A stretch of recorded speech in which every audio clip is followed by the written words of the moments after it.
Just before I begin this week's episode, I should say that it's about the murder of a young girl, and the description of the events is a little bit gruesome, so it may not be suitable for younger listeners.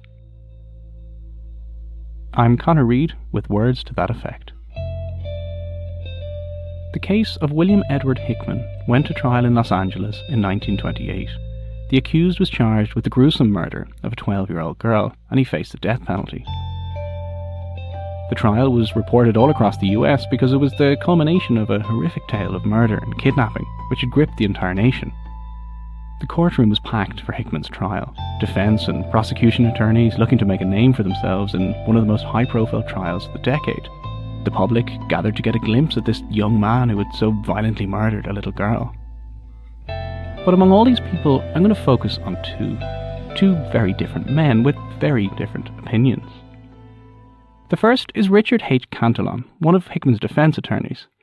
Cantillon was utterly opposed to the death penalty. As he would later write, he considered it barbaric and demoralising, and he noted that it was a sentence most frequently inflicted upon the poor or mentally deficient. He was convinced that Hickman was insane by any standard, and that the young man should absolutely not be facing the death penalty.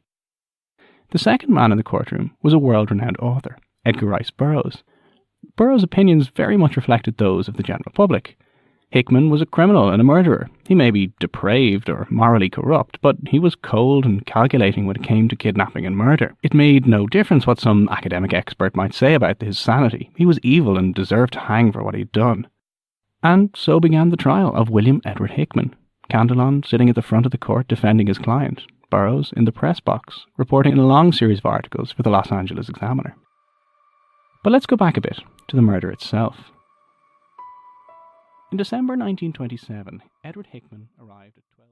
You've been listening to the latest episode of Words to That Effect. Thanks for listening, and I hope you want to hear the rest. You can get this episode on Apple Podcasts, on Stitcher, Google Play, or wherever you normally get your podcasts.